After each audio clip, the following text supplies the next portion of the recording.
15 रुपए में 1 तोला सोना, यह रुपया है। रुपए में मौजूद सोने की मात्रा ही असल रुपया है। यह एक सिद्धांत और यह कानून है, भारत का कानून है मेरे दोस्त, भारतीय कानून में लिखा हुआ है। ये आपको नहीं पढ़ाया जाता, वकीलों को, जजों को नहीं पढ़ाया जाता, अर्थशास्त्रियों को नहीं पढ़ाया जाता, तो इसमें मेरी गलती क्या है? पैसा वहां जमा होता है आरबीआई में, वो गोल्ड की फॉर्म में जमा होता है। यानी अगर यहां किसान ने मान लीजिए 15 रुपया कमाया है, 15 रुपए का अनाज पैदा किया, तो वो 15 रुपया के बराबर एक मोहर आरबीआई अपने पास रख लेगा, यानी 1 तोला सोना। और उसकी जो कीमत आरबीआई के नकली नोटों में है वो लगभग आज के टाइम पर 1,40,000 है। तो इधर से 15 रुपया किसान को दे दिया जाएगा कि तुमने 15 रुपया कमाया, उसके बदले का 15 रुपया यानी एक मोहर 1 तोला सोना आरबीआई में जमा कर लिया जाएगा, और मार्केट में जो सर्कुलेट किया जाएगा वो 1,40,000 रुपया किया जाएगा। ये बात फिर सिर के ऊपर से घूम गई, सिर के ऊपर से घूम गई ना। यानी कि आपके प्रोडक्शन में आप बैंक में जितना भी पैसा जमा करते हो, यदि मैं इसका अनुपात आपको निकाल के दूं कैलकुलेटर के माध्यम से, तो आपको मालूम पड़ेगा।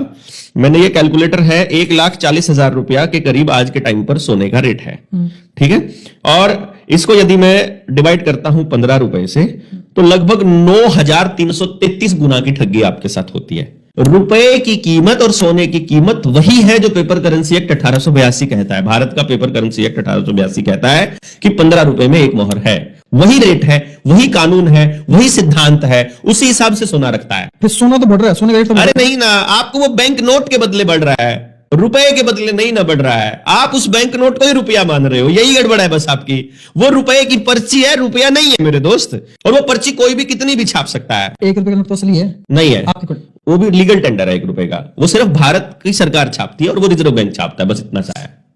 फैसले रुपया कहां है? वही तो रुपया ही तो गोल्ड ही रुपया होता है ना। यही तो समझा रहा हूं मैं आपको कि 1882 ये चीज दूसरे देशों के अंदर भी, हर देश के अंदर, जिस भी देश की इकोनॉमी स्ट्रांग है, डॉलर इसलिए मजबूत है क्योंकि वहां डॉलर सोने के बराबर छापा जाता है। और जब से डॉलर सोने के बराबर छापना बंद किया है उन लोगों ने, तब से ही देश गरीबी में जाने लगा है वहां। इसलिए उनको दूसरे देशों में युद्ध करवाने पड़ते हैं। युद्ध करवा के ही उनकी इकोनॉमी बढ़ती है, क्योंकि उनके पास प्रोडक्शन का और कोई साधन नहीं है। अमेरिका में सोना नहीं निकलता है, अमेरिका में खनिज पदार्थ नहीं निकलते हैं, अमेरिका में कुछ भी नहीं होता है। अमेरिका में केवल कैंसर का एक प्रोडक्ट होता है जिसका नाम है गेहूं।